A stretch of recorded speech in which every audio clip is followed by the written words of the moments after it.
Ladies and gentlemen, it is June 16th, 2022. I am Matt Bilinsky. This is your weekly dose of sanity, the prevailing narrative. And so the issue that I think needs some sanity brought to it, the conversation around gun control, gun violence, and mass shootings. Recent horrifying incidents in Uvalde, Texas, Buffalo, New York, really tugged at the nation's heartstrings and brought this conversation front and center. And regardless of what anyone may think in response to some tragic incidents that, hey, these things happen, but of course, this is going to spark a national conversation and bring the situation to a head over one, how do these things happen, and two, what can be done to address them. I have shied away from addressing these topics so far in this podcast, at least in detail, because I want to have the right conversation. There's a gentleman that I'll be interviewing on this episode. His name is Wilfred Reilly. He is a professor at Kentucky State University. He's a public intellectual. He's written for such publications as Newsweek, Tablet Magazine, Commentary, a bunch of others, City Journal. He's done amazing work. I found him to be a really interesting commentator on a host of issues, but also did really interesting work, and not necessarily work that I agree with 100% on the gun issue and the gun control issue. And this was someone that I felt was looking at the situation from a number of different angles and looking at it in his most empiric sense possible. And that's why I really liked having this conversation with Wilfred. And, he's looking at it from the perspective of, okay, in determining the extent of our gun violence problem, are we using the right comps? Are the way that the politicians and the media and those discussing gun control talking about the various firearms, is that realistic? Because in this day and age, a lot of times the way that public commentators or the public conversation gets swamped with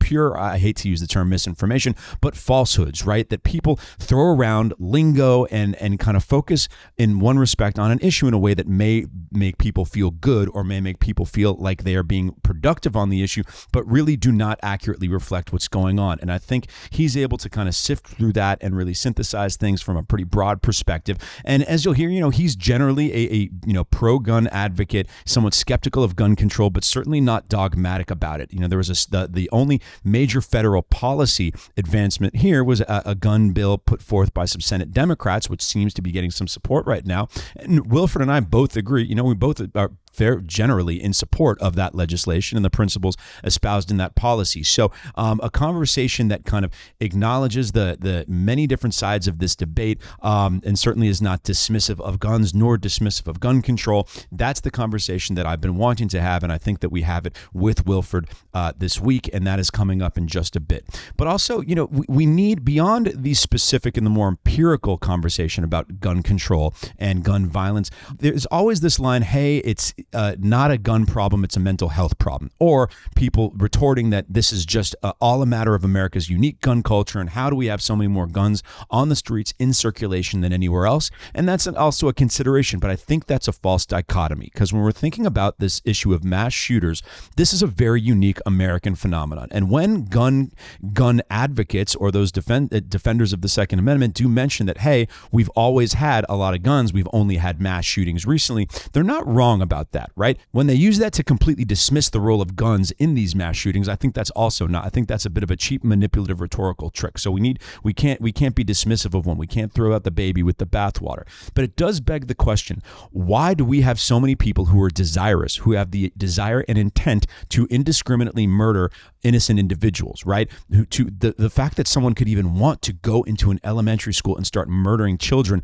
while the guns do provide some of the means for that result, they don't provide the intent. This has to start with a person who is so dark, who is so lost, who's turned to nihilism, who wants to go ahead and has the intent to go and inflict that harm on society and innocent individuals, in the Uvalde, Texas case, on innocent children. And that's something that we need to be looking at as well. And there was one piece that I thought was particularly good. It's actually been getting a lot of love and a lot of traction on Twitter.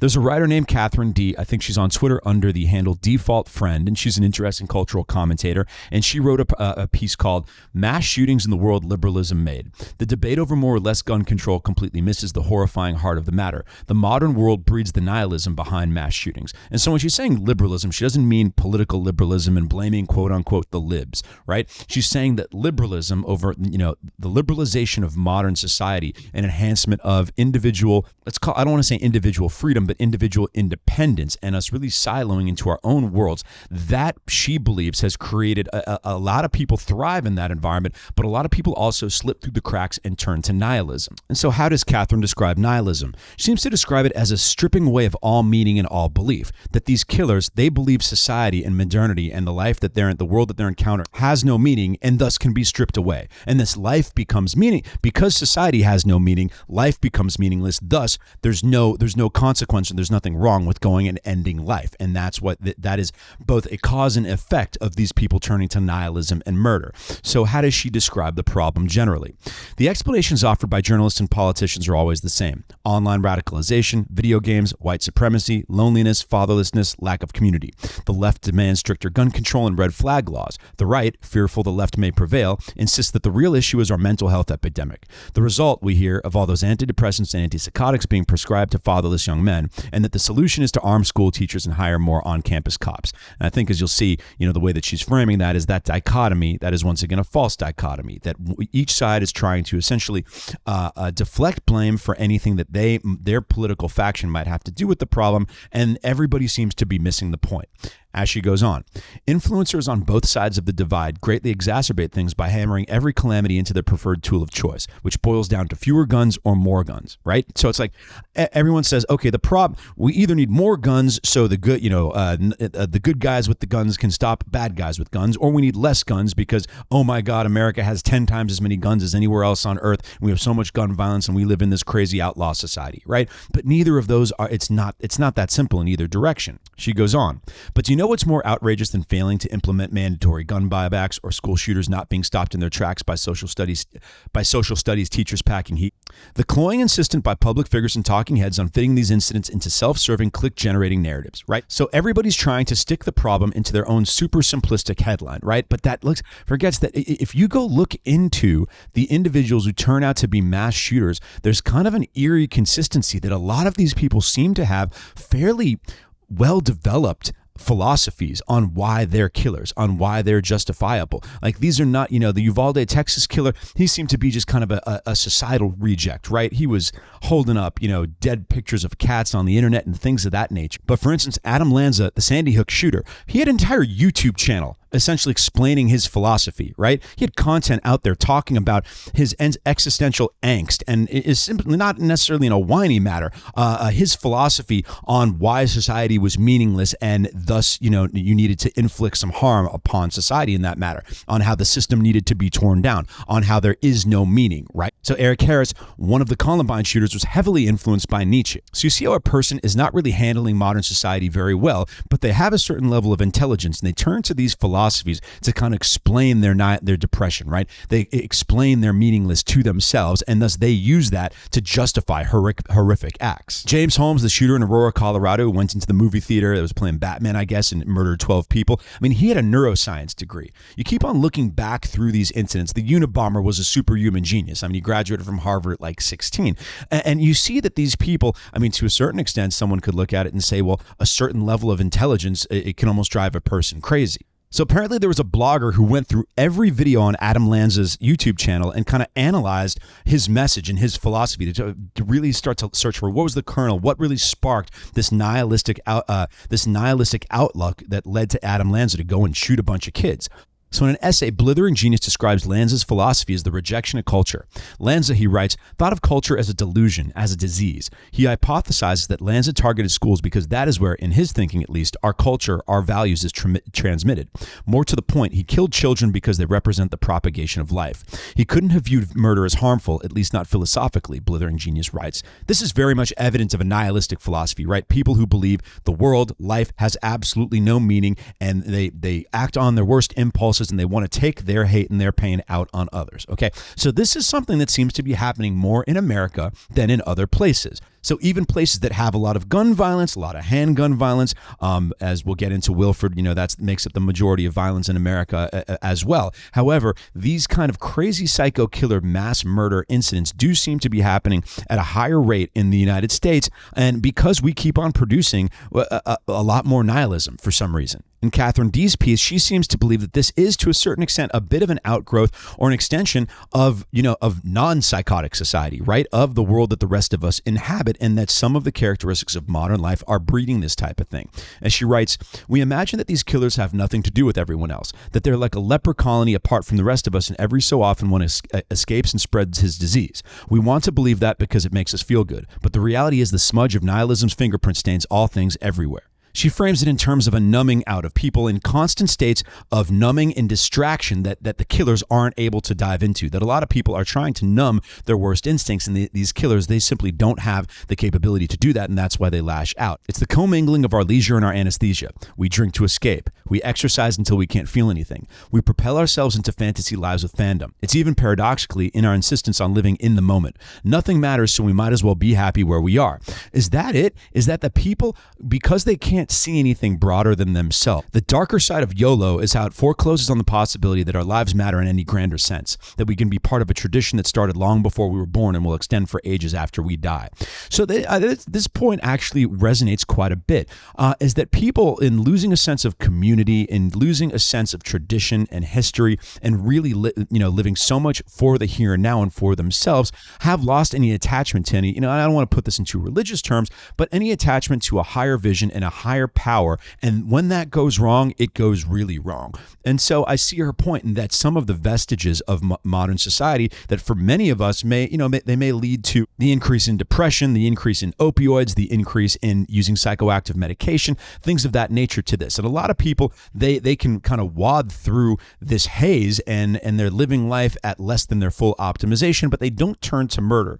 Yet the same dynamics that are leading them to lead less than fulfilling lives, or kind of living life through some kind of mild despair, they're leading some people to turn to real dark places, and that's what's leading to the Adam Lanzas of the world, the Uvalde killers, and things of that nature. Katherine's piece, she also frames this in terms of narcissism, that self-obsession, that the quest for self-actualization that our society seems to be constantly on at all times is really driving a lot of people insane, right? It's why people kind of have this glib, self-deprecating humor about how nothing matters anymore, so okay, it doesn't matter that their life is spiraling downwards. You see this a lot in some of the meme accounts, and for better or for worse, a lot of the female meme accounts that are about, look at how much of a hot mess I am. Oh my God, my life, I'm always hanging on by a thread. I don't have everything together, but that's why my life is such a wild ride. And haha, isn't it funny that, that my life is so chaotic and messy at all times?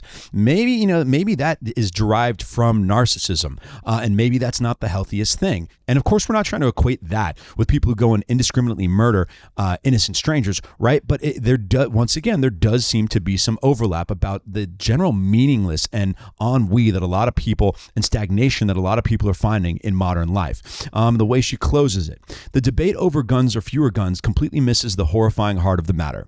The world built by modern liberalism, which took for its telos the maximization of individual autonomy and thus guaranteed total alienation, breeds the nihilism behind these shootings. So maximization of individual autonomy is leading to alienation. People are not connected. They're not connected to their communities. They're not connected to others. And like I said, there's a lot of people who can be functional in that manner. But when you come across a person who is smart, motivated, and not functional in that environment, we're popping out too many of these people, and that's what's really scary. And it's a concept, and once again, going back to the false dichotomy of, do we have a gun problem or a mental health, and let's call it a happiness and despair problem, right? It's not a one or the other. If you come with a concept called coupling, where one phenomenon or another phenomenon, while separate, are feasible, right? They're not that problematic. But when you match the two phenomenon together at the same time, when they're both present at the same time, that's when things become really problematic and leads to some harmful results, right? So in this case, if we just had a lot of guns, as we used to, it might not be such a problem. If we just had a lot of unhappy people who are getting lost in this kind of excessive alienated narcissism and letting the devil creep into their soul, that might not be such a problem either. But when you have so many people who have, let's call it nihilistic narcissistic leanings, and so many guns in circulation and such easy access to guns, when you put those two together, it's a lot of trouble. And I think that's what we're seeing in American society right now. So Katherine's piece, it's phenomenal. Go check it out. Coming up in just a moment, this was a little more of a philosophical look at the gun issue. So this segment was a little bit more of a philosophical, holistic look at the mass shooting phenomenon and the issue. We get into a little bit more of an objective, empirical look at the gun control problem and a host of other topics with Wilfred Reilly coming up in just a minute. I think you guys are going to really enjoy it. Please stick around. Ladies and gentlemen, I'm Matt Bilinsky. This is The Prevailing Narrative, and one of the objectives of this podcast is to bring you some of the smartest, most insightful public intellectuals and commentators, and I'm here today with one of them named Wilfred Reilly. Found him on Twitter, and he's always got a very poignant point of view on any number of topics. One that has definitely been on people's minds recently are mass shootings and gun control. And, you know, it's been a couple weeks since the Uvalde shootings and the Buffalo shootings, and you know, Wilfred and I have been trying to have this discussion for a minute or two, but one piece that he released right after the Uvalde shooting I found particularly interesting, and then the meta commentary around it. It was in Newsweek and titled, "We're Not an Outlier. Targeted Solutions Will Make America Safer Than Gun Control." So definitely want to dig into that piece with you. But first off, Wilfred, thank you so much for joining us. Yeah, glad to be on. So, your perspective here, I guess there's two parts, and you elaborate on it in the piece, but one, America is not an outlier in terms of gun violence, and then targeted solutions. So I'd like to attack that first piece initially. The claim that no, America, despite, generally high rate, very high rate of gun ownership and seemingly high rate of gun violence, is not necessarily an outlier in that regard. Yeah, I mean, a lot of the things that I say are just sort of empirical facts. I mean, me bringing some of this stuff from the political science world into that high-end public intellectual space. The USA is definitely not an outlier when it comes to violence or gun violence. I mean, there's a site, theglobalEconomy.com, that you can go to look at the rankings of different countries. And they've got all kinds of things: health spending and outcomes, COVID, child mortality. But in the North American zone, there's a graphic homicide rate in North America that I'm looking at right now. There are 18 countries, and the USA ranked 17th, so second best in terms of murder. I mean, these are pretty civilized countries. I mean, you've got the island paradises like Jamaica. You've got Mexico. You've got Puerto Rico, one of our own territories, Costa Rica. You've got Canada, Bermuda. So all of those countries, except for Canada last year, have higher murder rates than the USA. I mean, to put our murder rate, we've got 5 murders per 100,000 people per year. To put that in context, Jamaica, which is a very pleasant, civilized country, has about 60. They've got 57. So what you often see with the USA, and no excuses for kind of like hood and holler crime in the USA, but what you often see with America, when this kind of analysis takes place in the totally mainstream media, is that we'll be compared to a set of maybe 7 very small, exclusively white, exclusively upper middle income OECD countries like Norway. And people will say things like the USA obviously is the outlier on this graphic. So it'll be the 7, like Norway, murders per 100,000, 1. And then there's us at the bottom. And that looks wildly uncivilized. But the response is just, if you throw any size peer of ours, except maybe China, and they're lying, on that graph, or Russia, Brazil, you're going to see dramatic differences. And this has very little to do with race, for example, some of the things we obsess about. Russia is virtually all Caucasian. I believe the Caucasus Mountains are in Russia, actually, or one of the nearby countries. But I mean, their murder rate is 10 per 100,000. So if you actually take that map of countries globally and break us out, let's see where we fall. Actually, I don't want to wonk out too much on this, but let's just look at all world. Yeah, feel free to wonk out as much as possible. All right, I'm pulling up world right now, homicides. So we are 32nd. And again, a lot of these countries aren't really reporting data. I mean, so when you go down here and you see that, like, for example, Bosnia says they have 1 homicide per 100,000 people. So does Guinea, Bissau, and Africa. Like, I'm not too sure about that. I mean, among those countries that are accurately reporting data, we're doing pretty well. And again, number 1 in the world is El Salvador. That's 61.8 murders per 100,000 people. Lord. Yeah, I mean, so the argument that we're number 1 in the world or number 1 in our weight class or something, that's just not true. You can still say we have too much crime, but then you're getting into an empirical argument. Like, no one denies that crime is bad. So, like, there are a couple people out there that seems to maybe not outright deny it, but seems to at least minimize it quite a bit these days. But that's part of our conversation. But and fair point in terms of the kind of flaw, the kind of flawed reasoning, or just the outright inaccuracy of claiming us to be an outlier. But okay, and how kind of carving out a certain irrelevant sample size as point of comparison. But okay, some people do look at us and say, despite a 70% decrease in the homicide rate since the early 90s, we're still at 3 to 4 times most of those Western European countries. obviously they shouldn't necessarily be the only point of comparison, but what can we trace? What are the distinguishing factors of why our murder rate is so much higher than those countries? I mean, it's important to just be honest about this. I mean, so first of all, like the northern white murder rate in the USA is on par with most of Europe. I mean, so the reason why the USA has a high crime rate is that we're a gigantic, continental, very diverse country. So we have large racial minorities that got nearly to the point of war or ethnic conflict with the majority in the past. Where in the Black community, there wasn't much policing, so you had to develop an alternative set of legal norms. I mean, you have that in the USA. You don't have that in Norway. I mean, you have a 2,000-mile border with a second world country. Yeah. I mean, if you want to talk about where a fair chunk of crime on the drug side is coming from, so on down the line. So again, I think something like Sweden or Norway or Switzerland is an idiotic comparison for the USA.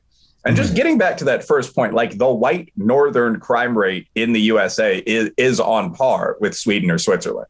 So when someone says, well, you have a higher crime rate than Swedes in Sweden, the question would be to some extent, well, what's the crime rate for Swedes in America?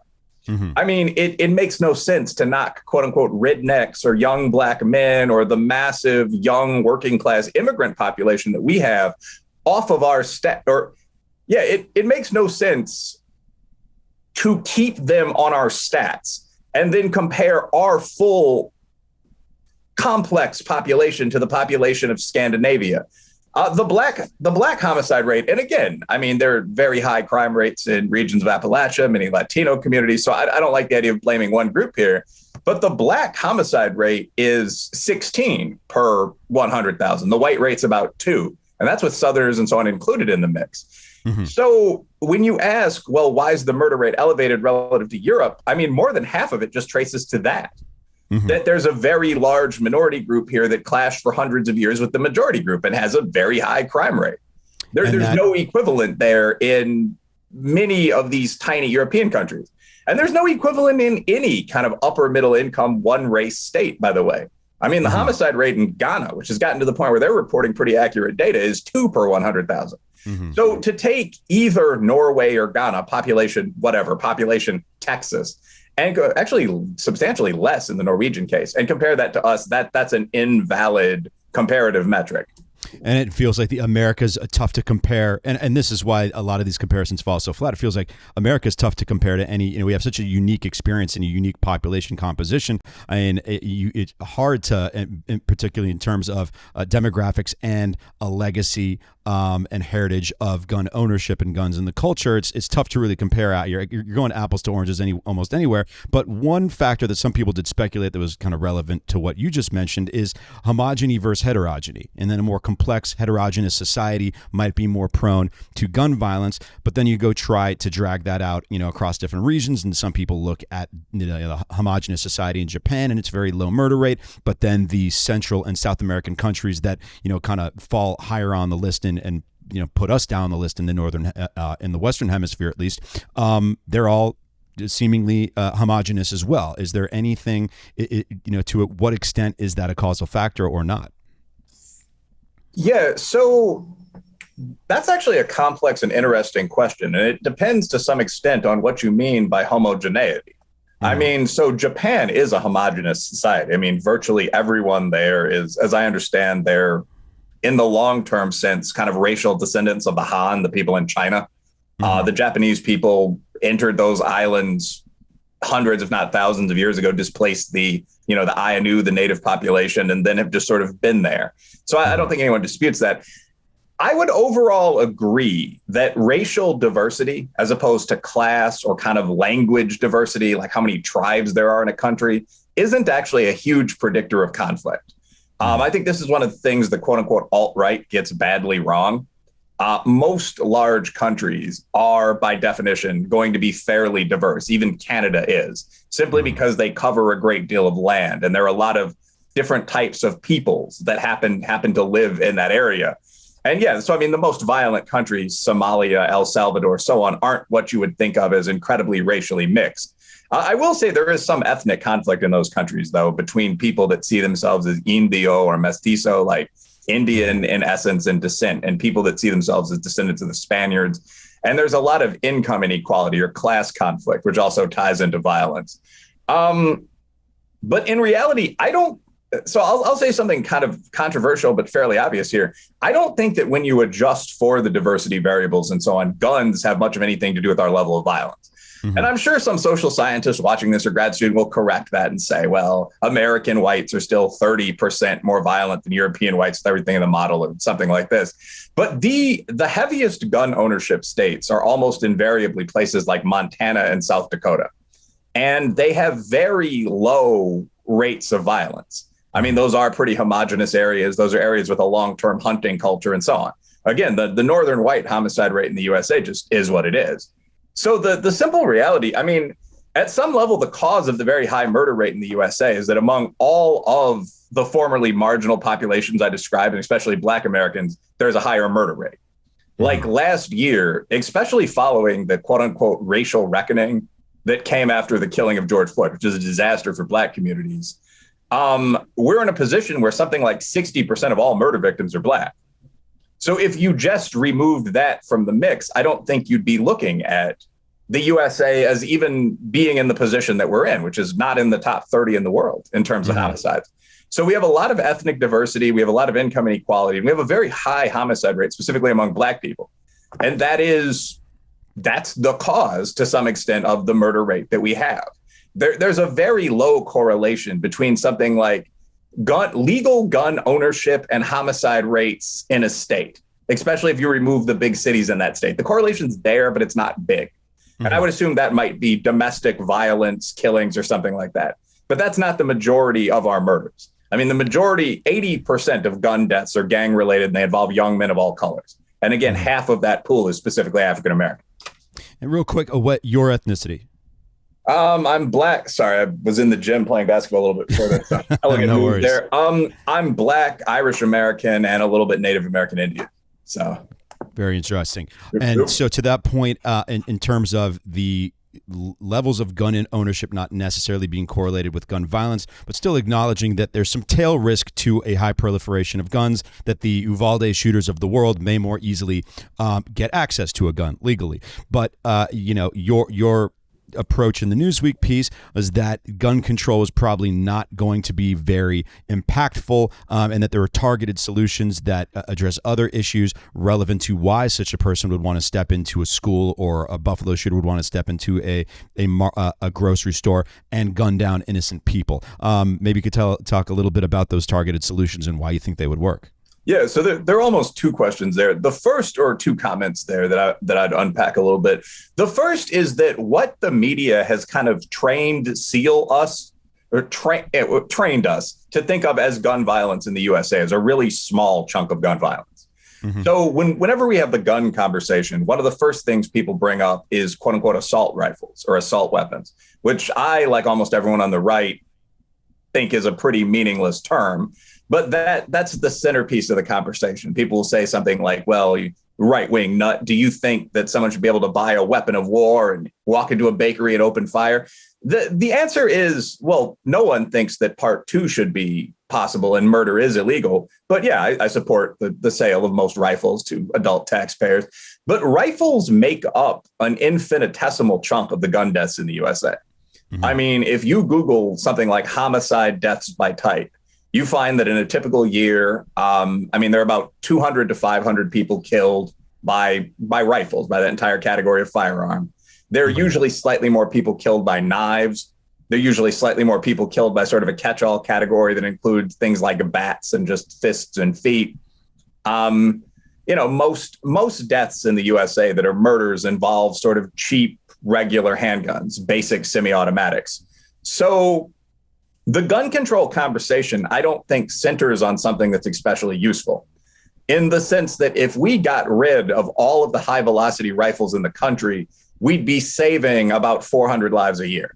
And if you look at the demographic profile for kind of the purchaser of a fresh new AR-15, that's generally going to be someone who has some disposable income, who obeys the law. If you look at what you need to buy a gun, much less that variety of gun, it's going to be someone with little or no criminal record. Mm-hmm. So I'm not sure that in the end you'd save lives at all. Those people are mostly going to be home defenders.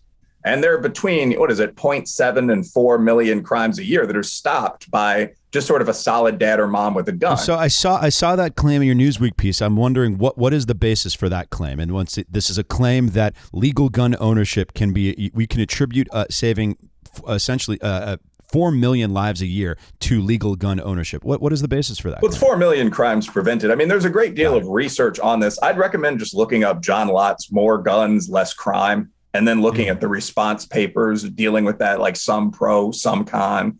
But I mean, there's a pretty convincing, to me, body of research that indicates that areas where there is substantial legal civilian gun ownership have lower rates of crime on average. And to some extent, that's not even surprising. I mean, I live in Frankfurt, the Kentucky capital. And I mean, I've heard people joke that there are parts of town, like our classically, quote unquote, redneck neighborhood, where you'd have to be insane to try to rob a house. I mean, almost everyone in the home would have a gun, and they would all come out of their rooms with those weapons. So, I mean, Lott did a series of pretty sophisticated quantitative models looking at this around 2000. He's redone it a couple times and found exactly this effect, that where you have people that are able to defend themselves, you have less crime. And the 0.7 to 4 million figure comes out of the debate that followed that book and some similar books. I don't have exact citation on the desk in front of me. And that's crimes prevented, by the way. It's not lives saved. I'm pro-gun, but nobody says that there are 4 million good guys with guns every year. The idea is that if you take the burglary rate in neighborhood A and then the burglary rate in comparable neighborhood B, just using a 2 or 3 variable model, and the burglary rate in B is 30% lower, you can assume that X number of crimes and Y number of violent crimes were prevented. And again, there's quite a lot of solid, real research around this. So, I mean, I guess my point there, though, is whether or not you ended up saving a few lives on the one hand or costing a few on the other, taking the long barrel, high velocity rifles away from people that are usually ex-military, often involved with the police, just hunters, people that know what they're doing, it wouldn't do much for gun violence in the USA. I mean, there are almost 20,000 homicides a year, and those are mostly kind of young guys bucking away at each other with the pistols you can buy at a pawn shop with very limited vetting for $150. So there are ways you could crack down on that, but the language often leads people on the center right, like myself, to suspect that the overall goal is banning all guns, because making civilian gun ownership very limited, a la Trudeau's Canada. Because anyone that's familiar with this issue can't possibly believe that getting rid of rifles would significantly impact the murder numbers. I think the next step would be, or getting rid of semi-automatic rifles. I think the next step would be arguing that, handguns are the real tool of mass destruction or something like that. And that's kind of true, but I don't see it as realistic to take the 400 million guns in circulation away from legitimate users. Yeah, no, and that's a fair point in that the language and the response each time one of these incidents occurs seems to direct all the attention away from handguns, which are responsible for the majority of homicides, and towards high capacity rifles and things of that nature. But then that does beg the question that, okay, is there a true and demonstrable increase in lethality from certain firearms, semi-automatic rifles that may carry larger capacity magazines, shoot larger bullets, and that the amount of damage that can be done. I mean, this is a point that, we'll get to McConaughey in a second, but McConaughey's speech at the White House, a point made was that the damage done by these guns is more significant. Each shot is going to be more damaging than would otherwise be resultant from a handgun, and that there is an interest in preventing that, even in the small number of cases where someone does go on there is a mass killing incident, and that to the extent that we can put some guardrails in place that may make it a little more difficult to access such a firearm is worth the reduction in lethality from even the very random lightning strikes mass murder incident. Is there any validity to that argument? Well, so first of all, I mean, I don't want to go deep into morality and ethics here, but I don't think there's much ultimate right or wrong at all. I mean, if you sit down with an anthropologist or even a priest, they'll tell you there are about 10 or 12 human universals. Don't fuck your mom, excuse the language, and don't rape tribeswomen, don't commit cannibalism. There aren't that many things that human beings seem to be hardwired to see as bad. So in most cases, what we're having, and it's important to remember this when you're on Twitter or Facebook, what's happening are good faith debates between two people that both think they're right. or I think this is a classic example of this. But so this is all just a lead into what I was going to say. I actually totally disagree with them. I don't think we should, in general, get rid of freedom to secure safety. This is a very old debate. Franklin and Jefferson talked about this with one another, right? And I think the argument that massively limiting a right to save just one life is a morally good thing could be used to limit virtually every right to a massive, nearly maximal extent. So, I mean, so just to give some examples, we heard this under COVID.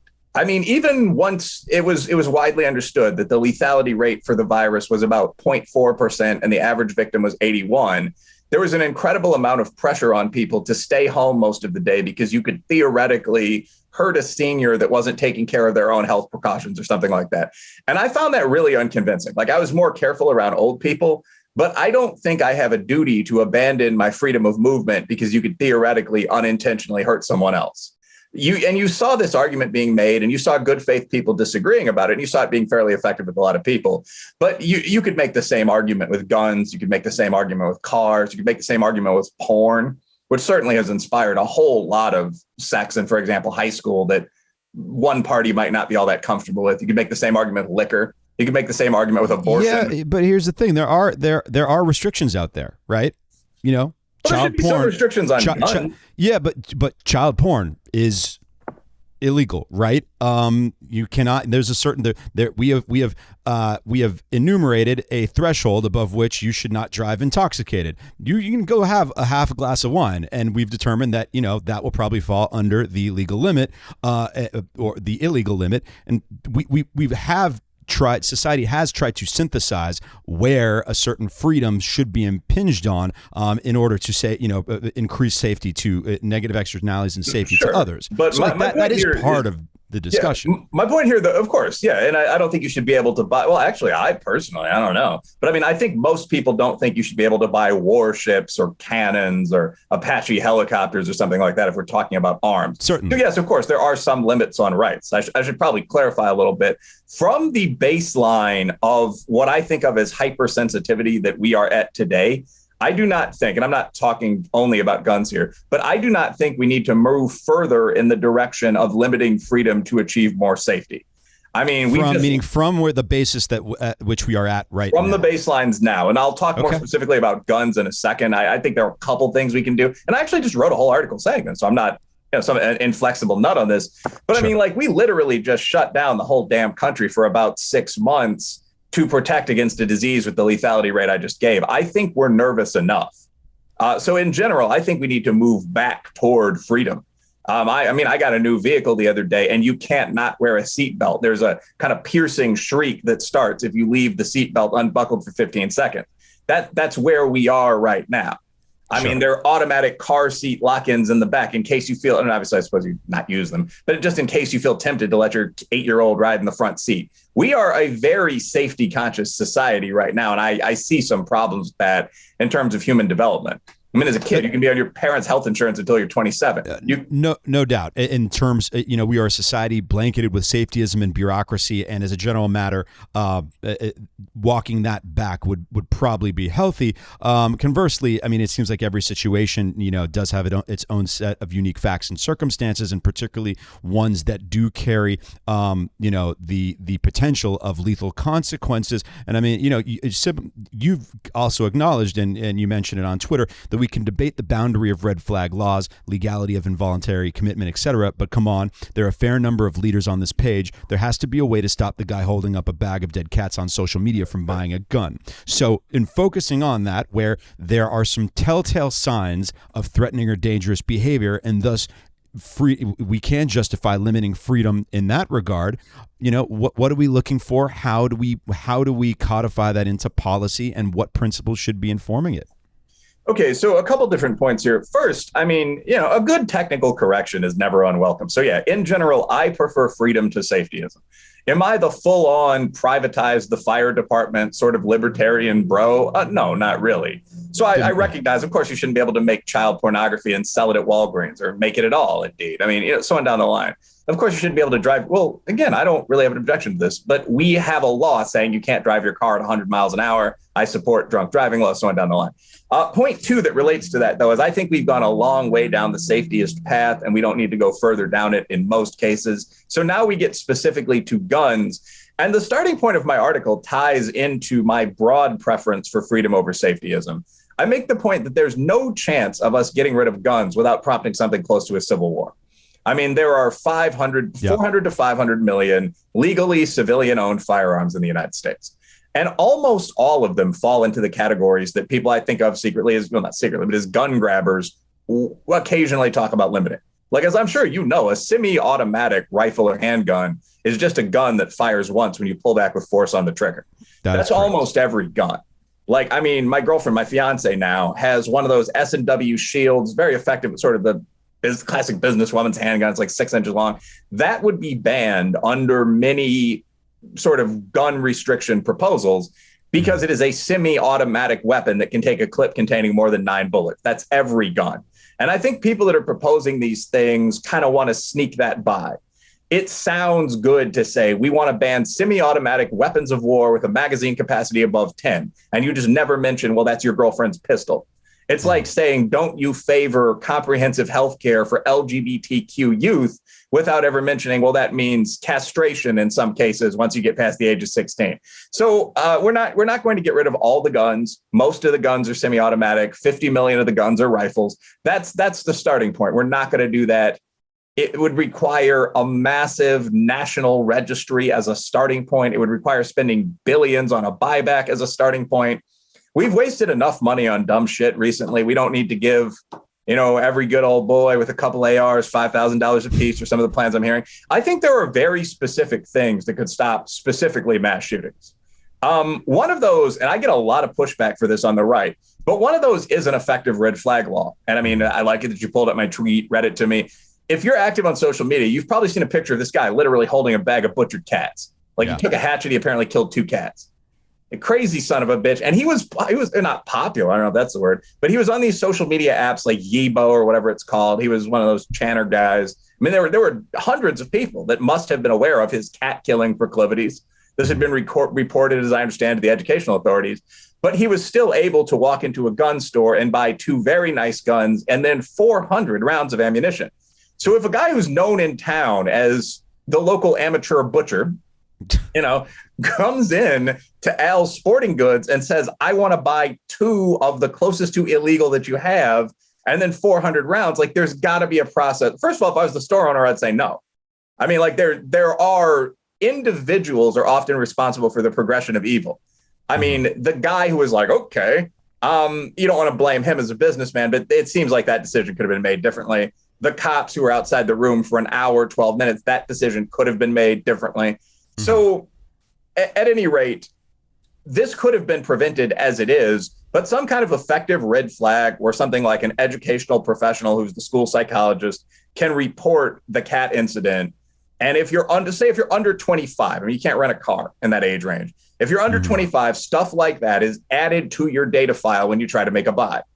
I mean, virtually every one of these mass shooters is a disturbed young man, fatherless, under 27, of whatever race, on psych meds. We know the profile, and I don't think it would be very difficult to stop mass shootings at all with some basic techniques like that.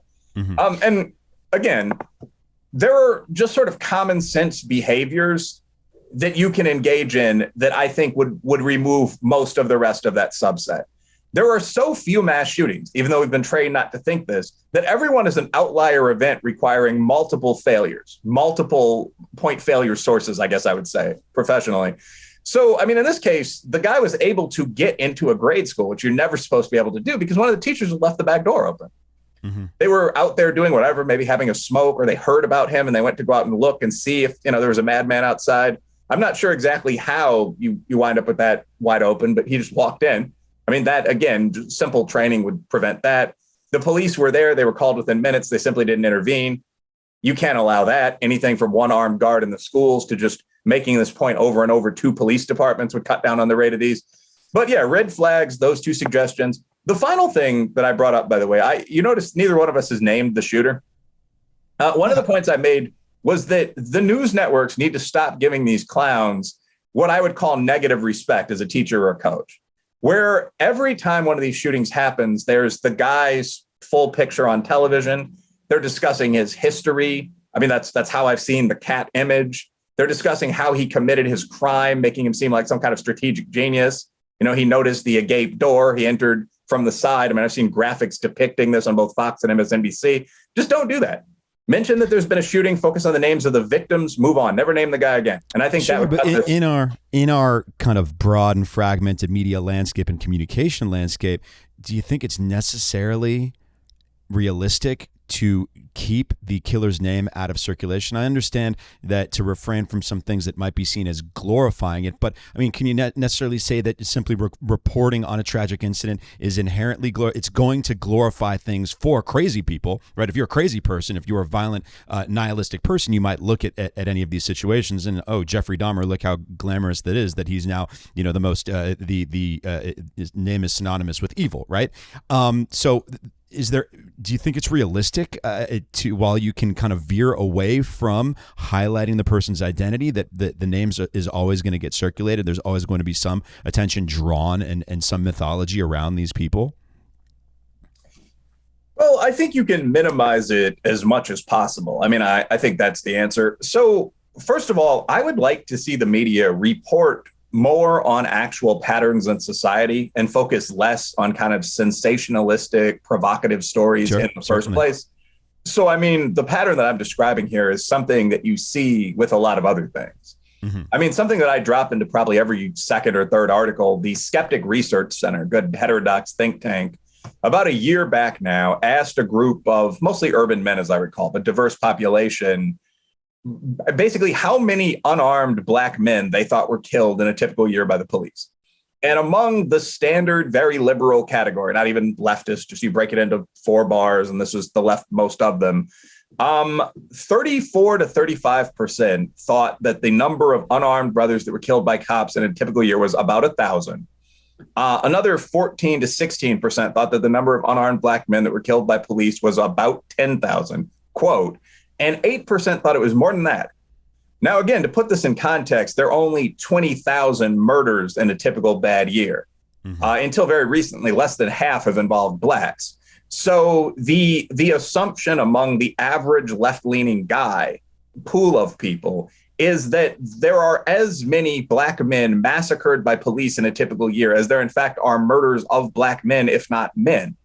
And this is a result of sensationalism, I think, in large part.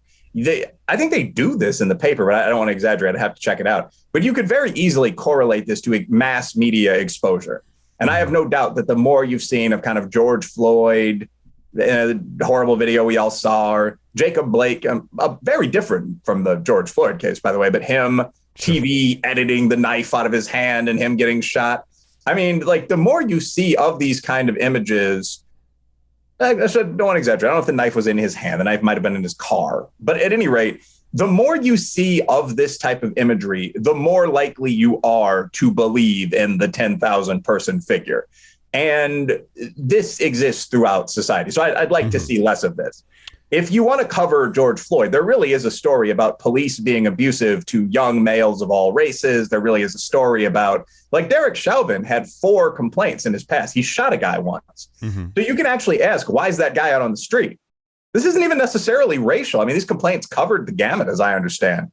But what's up with these rogue officers? There are many real stories. But one of those stories is not these massacres happen hundreds of times. Yeah. There's so much of a focus on the individual image that draws the clicks that we see these unhealthy patterns that exist in society. It would be easy to give mass shooters 1/20th of the facial coverage that they get. And I think that would be a good idea.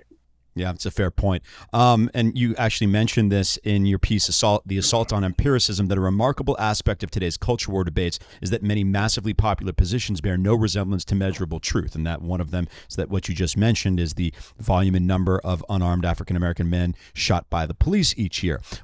What else do you think is driving this, right? Why have we become so detached from empiricism? Is this a deliberate assault from those who are imbued with the responsibility to be truth tellers and to funnel us the news? Is there something larger at play? What do you think is driving this?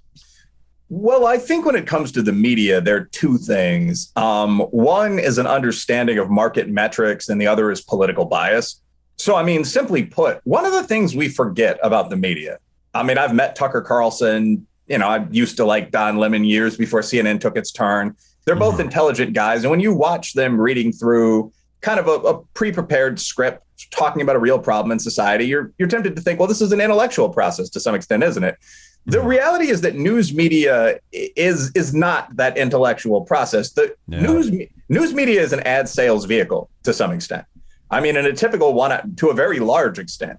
In a typical 1 hour broadcast, 21 minutes will be ads for cars, penis pills, and so on down the line. And the goal of the anchor, that erudite guy in front of the camera, be that Hannity or Maddow, is to draw you in so you buy the penis pills and the vehicle. So we've realized, unfortunately, and this is even more true on social media, that what draws people in is kind of the scent of blood, competitive things. What's the other party doing? What's the other race doing? What's the most graphic or the most sexual image possible? The New York Post on social media, I will say, has really mastered the art of doing this. They keep posting these headlines. One of them the other day was something like, "After a good date, I smell like fish," from this woman. And all these women were like, "Hey, me too, if it goes well, ha, ha, ha." And it turned out to be an article about a woman that had some terrible autoimmune disease that caused this body odor. But I clicked on it as well and expected to make a joke and was like, oh, this is terrible. But whoever their social media guy is very, very good with this. So I think that there are almost certainly social scientists, at least at my level as methodologists, that are running the trends to see what draws people in. And that's why there's so much interracial crime stuff, so much sex scandal stuff, so on down the line. It almost seems like a function of volume, in terms of cable news.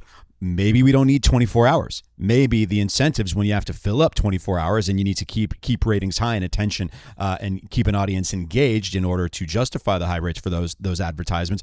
24 hours is too much news. And then you multiply that out amongst 3 or 4 24-hour news channels, and this is what you get. Similarly with online published news, in that when there was a daily, when there was a hard copy of a newspaper, there was only so much you could print. You had a limitation on how many stories you could print. Now, if someone can think it and someone can type it and press send, it can get out there into the universe, and now you just have all this endless amount of nonsense. It almost feels like some news source should say, "Hey, we're putting a cap on stories per day. We will release no more than 10 stories per day, and we will require that will enforce some level of quality control, and hopefully that comes to a cleaner kind of a cleaner body of stories that they put out." I actually like to see someone even try that.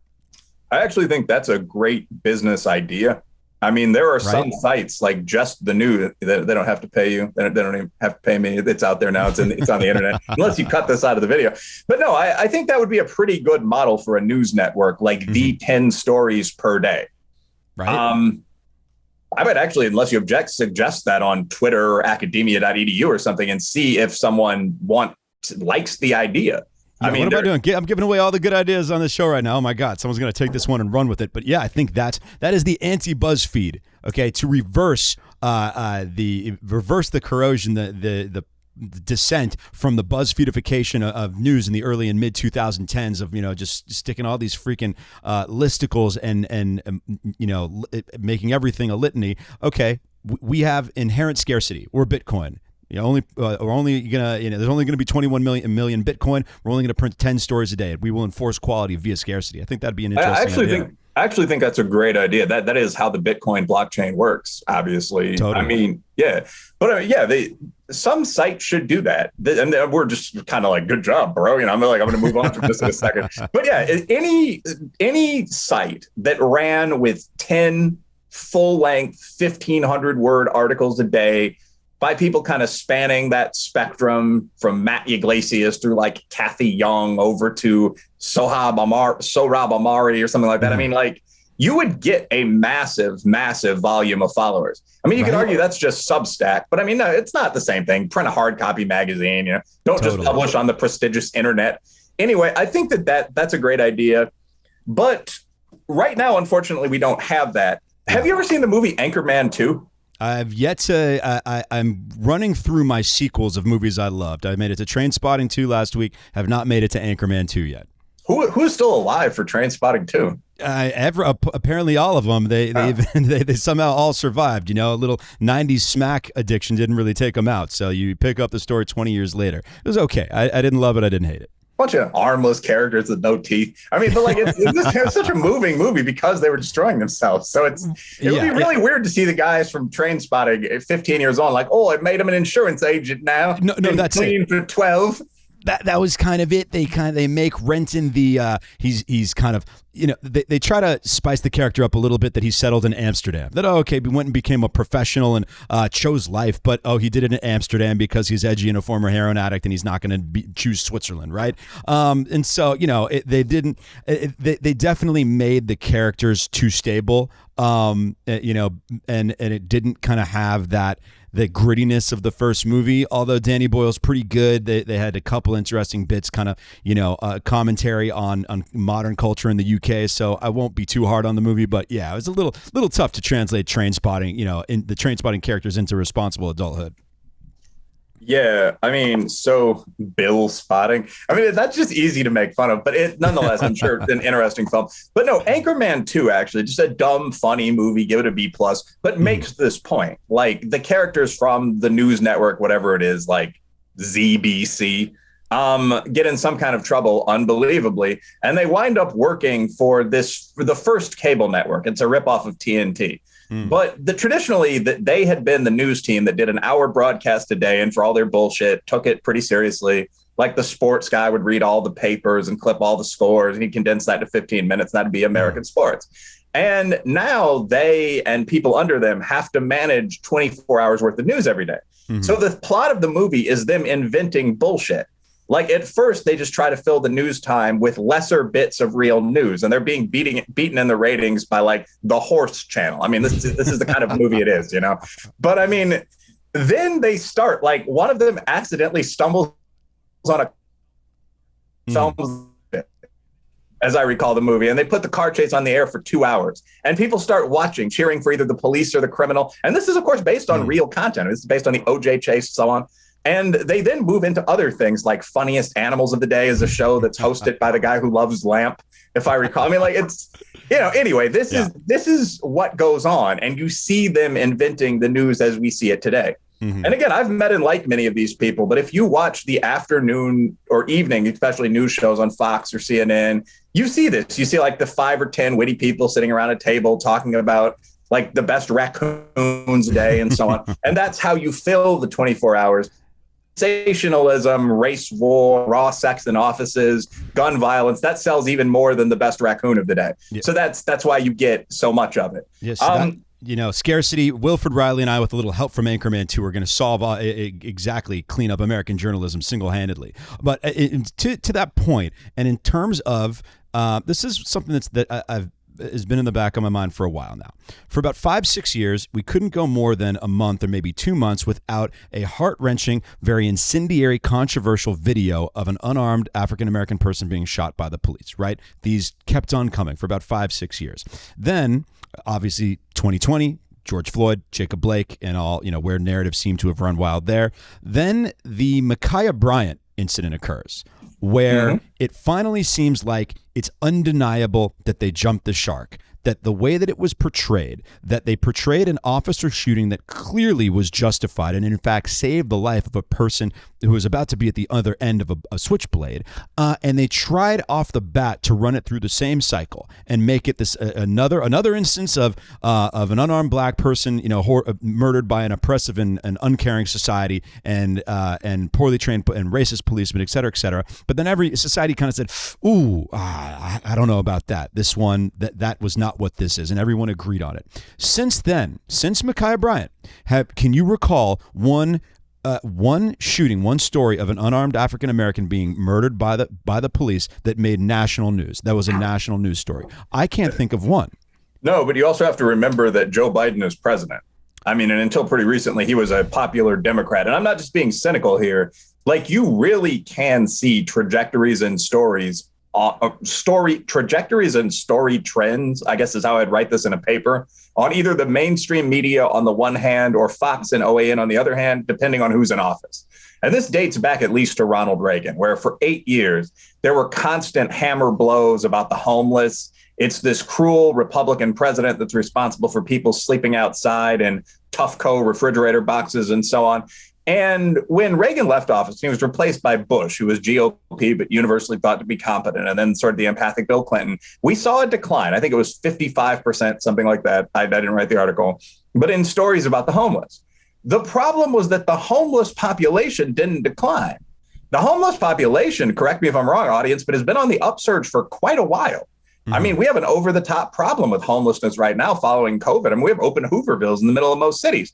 So this ties into a very critical point. Well, two critical points. One, what's covered in the media doesn't have anything to do with what's going on in society. This is something that's so shocking that when I say it in a forum on, say, politics and media, this is the one thing, nothing racial, sexual, so on, that students will immediately latch onto and say, Doc, that can't possibly be true. But it is. I mean, the decisions of individual ranking producers and so on, plus the advertisers behind the scenes, determine what you see on the air. And whether those patterns match patterns in society seems to occur at about the rate of random luck. So, I mean, like, if we want to talk about policing, one of the things nobody disputes in that space is that 70 to 80% of the people shot by cops are Caucasian. They're Anglo whites, Caucasian Hispanics, so on down the line. I mean, nobody disputes that. Well, so nobody informed disputes that. Yeah, fair enough. I mean, yeah, sure. If you just told your black buddy that at a barbershop or something, I mean, there might be an argument. No shortage of my white buddies here in LA. Yeah, no, I'm not saying the white guy or the black guy's dumber in this situation. I'm just saying, like, sure, some guy at a bar might dispute that. There's not one academic. It's like saying that there are test score gaps between ethnic groups or between the North and the South. Like, it's awkward to talk about, but nobody disputes it at all. Mm-hmm. So 70 to 80% of the victims of police shootings are Caucasians. They're white guys or Hispanic guys. They seem to get, depending on the year, between 5 and 20% of the coverage of police shootings. So when you see a police shooting or a police killing, and it's a black guy every time, your immediate response is going to be, well, CNN, Fox, NBC wouldn't lie to me. This must be a problem that's targeting black men. The reality is that behind the scenes, the USA is only 61% white, and a nearly proportional number of whites are killed by the police. You're just not being shown this information. In fact, when people like Roland Fryer have really unpacked this, I mean, if you read between the lines of his paper about Dallas, the people most likely to be shot by the police seem to be poor whites and recent Latino immigrants, right? I mean, because there's not really a lobby for either of those groups. I mean, if you shoot a tough white or Hispanic criminal, there aren't going to be people marching around outside your office with a fake coffin. So the presentation in the media of the issue has nothing to do with the way the issue actually looks on the ground. And that's very, very common. I mean, so just to make this point quickly, there hasn't been a decline in homelessness since Reagan left office. I would assume the homeless population's probably tripled through the COVID, through Bill Clinton and into the COVID era. There hasn't been a decline in black people getting shot by the cops. I mean, if anything, what's striking about that is its utter consistency. Like, every single year, if you open up the Washington Post's the counted database, I don't like the newspaper that much. I do love their data. Washington Post is the only one that has a good data set on that specific issue. Yeah, it's excellent. Well, I mean, killed by police used to. I mean, there are a couple, but I mean, like, it's, a great database. But every year, it's about 1,000 guys that are killed by police, and 200 to 300 of them are black. There's been no change. There's been no change in the numbers, the black numbers, or the unarmed numbers through this entire movement. And everyone just sort of ignores that.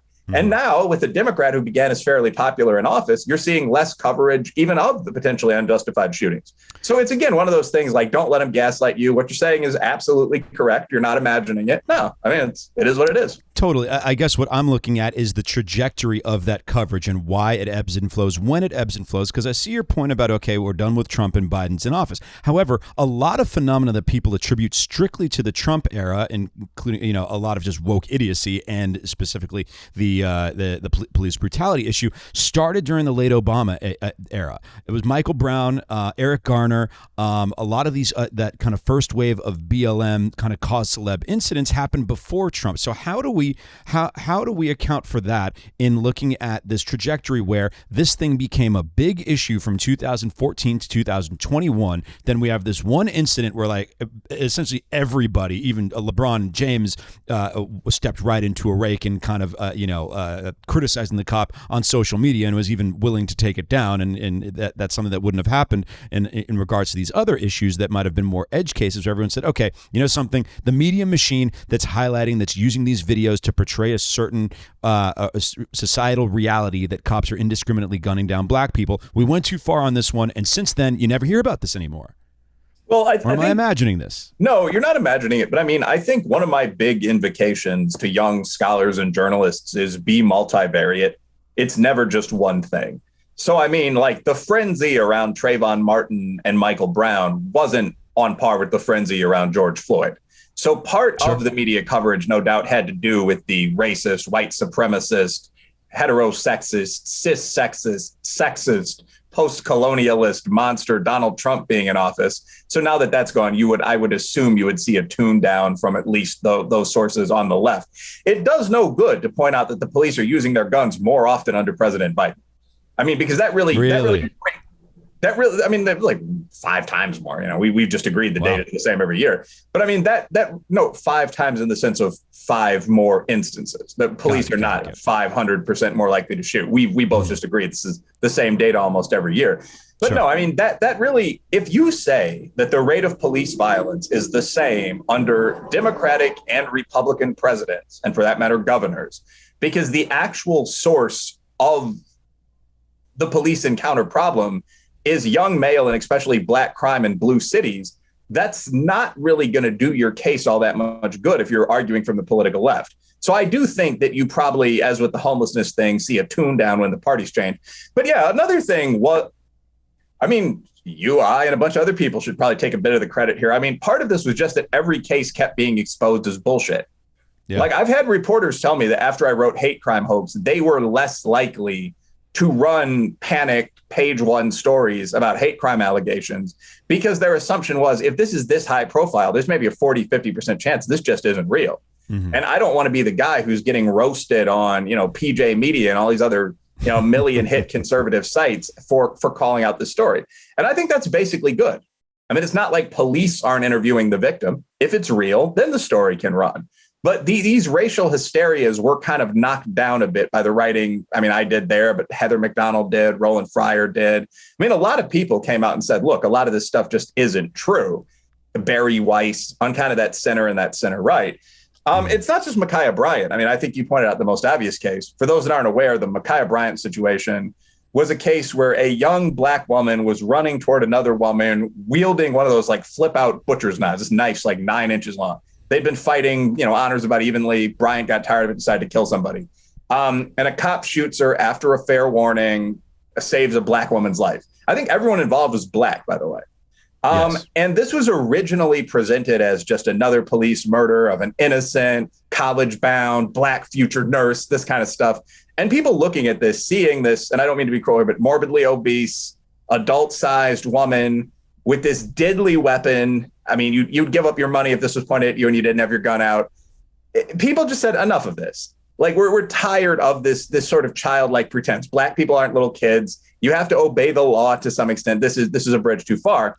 But part of what contributed to that was all the other cases falling apart, right? I mean, like Jacob Blake.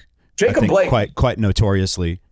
Yeah, I mean, that's a good example. I was thinking of a couple others, but Jacob Blake, I mean, was You're probably right. It's probably the second craziest of these. I mean, this was because I guess it's because of the reaction, right? Look at the reaction to Jacob Blake. There were riots. Everyone forgets the Kyle Rittenhouse incident because Wisconsin was burning down in regards to the supposed injustice of the Jacob Blake shooting, and it turns out that it was completely justified. I mean, I guess that's what I was looking at in terms of maybe it wasn't the most egregiously misframed by the media. Others have as well. But Jesus Christ, society, the activist movement treated it like George Floyd.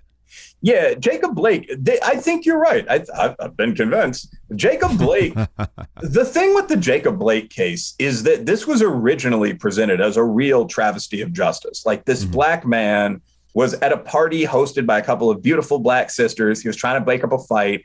The police showed up, and the original street report was just for no reason shot him, if you read through black media. What actually happened was that Jacob Blake was a guilty rapist.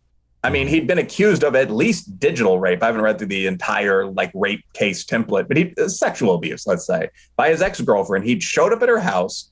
He had apparently fingered her. He'd said, "This is mine. I don't want you around any other men."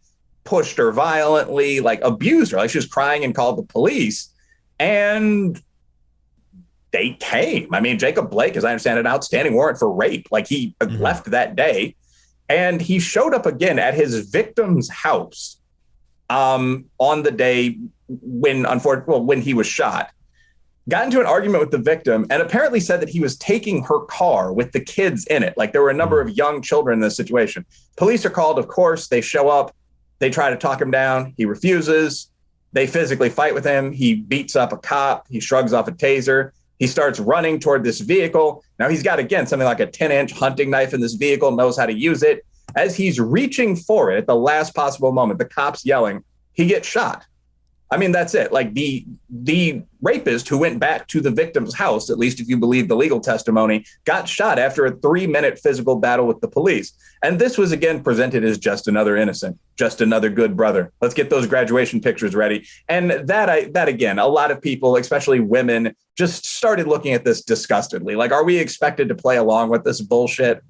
That is another good example. But all of them, the Breonna Taylor case, I think she shouldn't have been shot.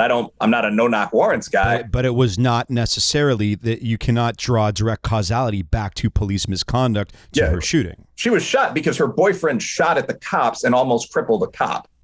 People forget this. The Breonna Taylor's name appeared accurately on a warrant because she'd been heavily involved in her brother's her ex-boyfriend's drug business. This, as far as I can tell from kind of street talk, is universally known in Louisville. It's also been reported I live in Kentucky. It's also been reported in the Courier Journal, the major newspaper. So a number of people were named in this warrant investigating her ex-boyfriend's drug business. And he was apparently a pretty sizable drug dealer. I mean, he was nicknamed El Chapo in the city, Chop. So they subtle, keep it low key. I went to Tony Yayo back in the day. Anyway, my good buddy Joey Crystal Meth. But so basically, the police show up at the apartment where Taylor was, where she's sort of laying up, resting with her new boyfriend, who's not involved in the drug gang. But they hear this pounding on the door, and I don't know. They think from some things I've heard that it was her ex-boyfriend's men at the door. Again, I mean, this guy wasn't in the best field of business. So the new guy takes out his gun, as I understand it's a legal firearm, and he starts bucking away at the police. And he's shooting pretty well, too. I mean, he hit one of them in the leg. That guy was hospitalized for a long period of time. And the police start responding after a couple verbal statements because someone's shooting at them. So they shoot back, and whatever happened, I mean, some people speculated this guy was holding Taylor up as a kind of shield. I personally haven't seen any evidence of that. Despicable if so, though. But I mean, she gets shot because there's a gunfight going on that the guy on her side started. So again, the idea the cops came for no reason, that's false. She was named on the warrant as a participant in Chop's business. The police fired unprovokedly. No, they didn't. Somebody shot one of them. They sent the guy to the hospital. So none of these cases ever panned out as what they were originally supposed to be. I mean, and I think a lot of people became very aware of that. Normal white guys, middle-class black guys behind the scenes were like, I don't know about this. And so interesting. I like, because I think a lot of people, these conversations do remain siloed within different ethnic groups. I think there's probably an assumption from a lot of Caucasians that that the entirety of that your average black male was supportive of the Black Lives Matter movement. But then I see a lot of conversations, on social media within the black community, and there seems to be a lot of skepticism of the movement, particularly from younger black males. And to a certain extent that some of it seemed to be coded around the kind of gender composition of the leadership of Black Lives Matter. Was within the African American community there more kind of diversity of opinion on BLM than a lot of white people from an outside looking in might think? Well, I think that one of the important things here is that the craziest woke people aren't black. I mean, black people started from a lower base than whites in the USA, in large part because of past oppression and ethnic conflict, racial competition. But I mean, when you look at where the average black American is from, I mean, that's kind of that Christian, patriotic, deep South. We have the highest rate of military service of any group, except I think Native American Indians. Wow, and other black people are like 27% of the military. Wow. So I mean, that kind of like ex-athlete, maybe you're a tough guy ethos can go one of two ways. I mean, they can take you out into the streets, but it can also make you a coach. I mean, like there's black overrepresentation in a lot of very successful fields, academics or athletics, athletic coaching, some of the softer sciences, teaching, especially for boys, military, policing, security. But anyway, my point here isn't like to big up the black community's, resume across a range of fields. It's just the guys that are athletic coaches and security guards aren't buying a lot of what Patrisse Cullors is saying. Yeah, and this is even more true for members of other minority groups that didn't have that initial financial hobble on, right? So Asians, Black Caribbeans, and we're now seeing about 40% of Mexicans voting GOP. A big mistake of both the left and the alt-right was assuming this frankly stupid demography equals destiny argument, where the assumption was that there's enough racism in the USA, and there's probably always going to be, that as minorities come into this country, the power of the left coalition is going to keep growing. So if you're on the right, you want to keep minorities out, and if you're on the left, you want to bring minorities in. And I think we all know behind the scenes, that's a reason for these figures you sometimes see, like 55% Democratic support for illegal immigration. The problem with this argument is that it's mistaken. I mean, even if you want to get into that sort of cult, crit, hered debate on IQ, I mean, if you want to dig deep into this stuff, I mean, 60% of Hispanics are Caucasian. Like, there's no particular reason to assume. So when you say that, could you elaborate on that? When you say that these Hispanics are Caucasian? 66% of Hispanics identify as white and white alone in census terms, and DNA data indicates that's roughly accurate. I mean, roughly that percentage, or 70% or more of Castilian or Spanish, whatever it would be, descent. I mean, so 2/3 of Hispanics are white. No, I mean, you can speculate you can discuss what white means in the 23andMe era, if we really want to talk genomics. Is that a useful term at all? But I mean, we can certainly say that a Caucasian Latino is as white, for good or ill, as, say, an Italian, or certainly a Sicilian. So, I mean, I think the idea that, and again, I would be 40% Black, 40% Celtic, and 20% Plains Indian in genetic terms. So I, in some ways, lean toward the idea of racelessness when it comes to a lot of the stuff is just bullshit. And you get into these questions like, are Jews white, so on. But if you want to have this conversation, and if you want to apply practical population genetics to metrics like athletics or IQ, it is relevant to note that a large number of current immigrants are members of the same race as the majority population group. So a lot of these assumptions, like minorities won't assimilate, a lot of members of minority groups probably won't be considered minorities in 50 years. Other minorities like Korean Americans or Nigerians outperform both whites and blacks and tend to lean pretty far to the right politically, although that's not always reflected in voting patterns. Maybe I should say socially instead. Anyway, I think that the future of politics is going to be pretty interesting, but demographics certainly do not equal destiny. And if you were to ask the ordinary working class Black guy or upper middle class Asian guy how they feel about the civil rights left, I think you'd hear some interesting, spicy things. There is one group in the USA that consistently supports the civil rights left, and that is upper middle class, college educated white women, especially if they're failures. I mean, seriously, if you have that profile and you have an income of like $30,000 a year and you're doing some kind of semi-volunteer Vista work in the hood, the odds of you being off the charts as a leftist are 100%. But in that category overall, that's where you see things like support for politically correct restraint of speech that literally no other group supports. I mean, that is the group that still backs Joe Biden. So, and so you make a point as to the kind of downward pressure on income in that profile, yet this is now the prevailing ethos of just about all of corporate America and every institution that does require some sort of achievement. How has this ethos penetrated those institutions, in your opinion? Well, I think that this is an interesting question. I mean, sure, it's a good rebuttal. I mean, if you say, well, woke people are just a bunch of pot smoking college failures, how come every corporation has a department of diversity? I mean, I would speculate that two things can be true at once. I mean, many members of what Will Chamberlain would call the awful demographic, potentially affluent white female liberal, are in fact, they end up on the affluent side. Yeah. My comment was just that there seems to be even more intense focus on this weird brand of politics if they don't make it. But so let me try to tie these two things together. Obviously, I think that people who fit this demo are even more likely to be radical if they're not very successful. But this does seem to be the one demographic that's most linked into wokeness.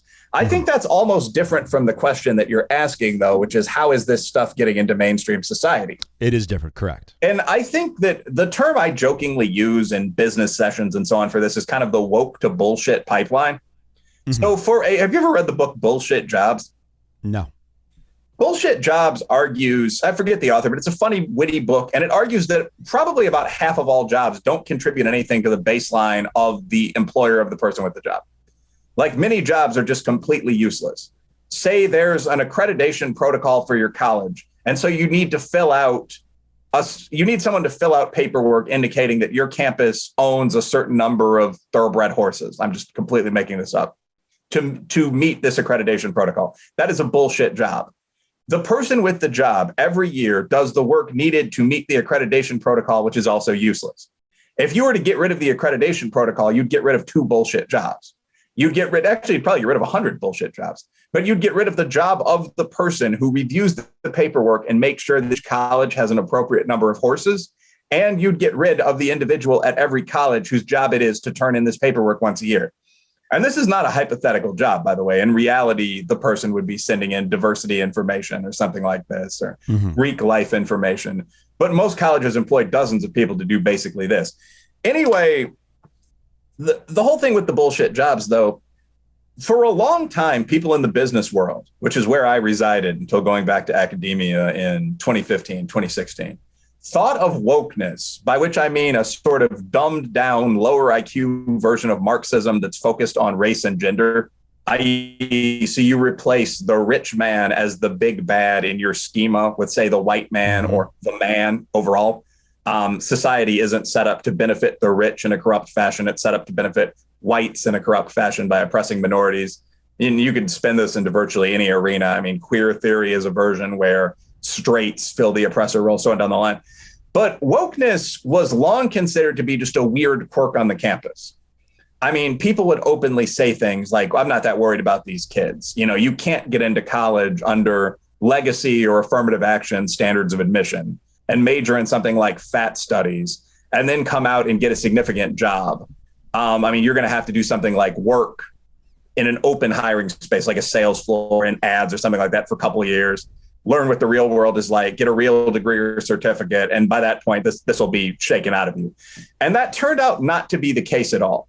Brutally incorrect. Yes, nice. That was entirely wrong. What actually happened was that the people who got degrees in sociology, the studies field, so on, began creating consultancies, one, and two, pressuring corporations to create departments that were focused on the things they'd studied, like DEI, the whole alphabet soup, DEI, ESG, SEL, HR, all the stuff that's now growing in the corporate world comes out of this sector.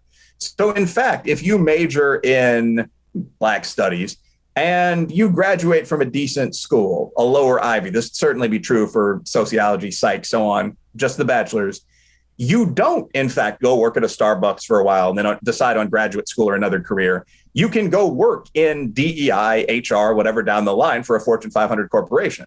Mm-hmm. So, I mean, I think I haven't exactly given a mechanism, but that's what happened. For whatever reason, I think the advice of legal, which initially assumed this would be pretty harmless, but for whatever reason, this stuff became very entrenched in corporate America. So you now have a pipeline for woke college kids into the business world, into woke fields. And these have become incredibly controlling in the biggest companies. And that's how you have senior management, and you have an older generation that has ascended, was already in power before this stuff came along, that's completely buckling to it, which is the most fascinating thing from my perspective. Well, I think it's because they don't know that it's bullshit. Like, I don't know. You don't think a 63-year-old CEO knows that putting your fucking pronouns in your bio is bullshit? You have to see it, Wilfred. I get emails from the stuffiest law firms on earth.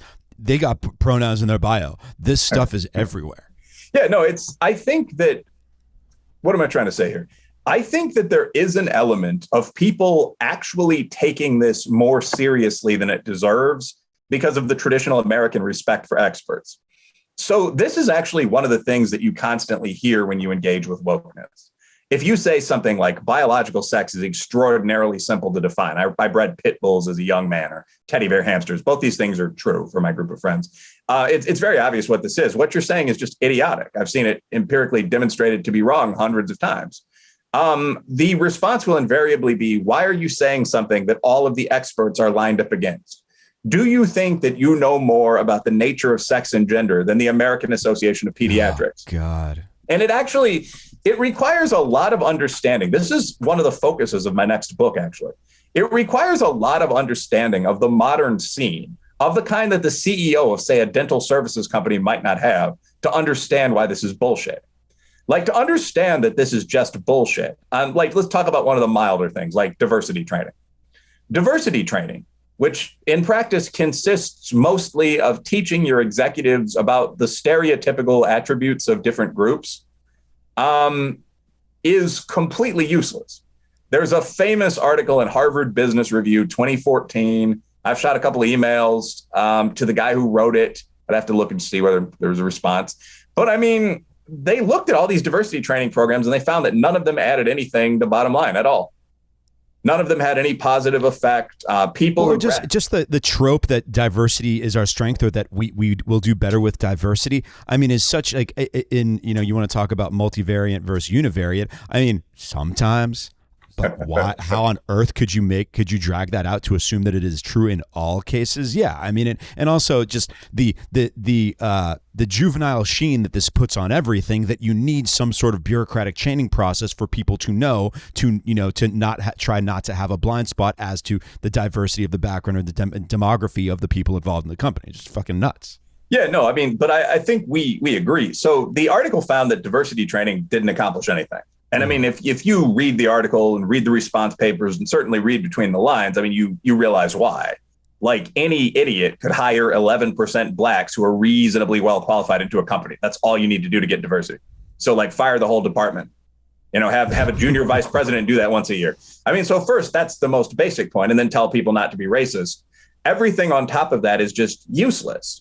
So a seminar that explains the traditional stereotypical idea of Black learning style is only going to be valuable, one, if there is a Black learning style, which there's not. I mean, what that means to me is that we're still 7% or whatever behind on the tests. I mean, it just seems to be like it takes longer to process information if you read what this is supposed to be, more circular process of thinking. Those aren't strengths. So first, you have to assume this is a real thing, instead of just, we need to spend more time hitting the books.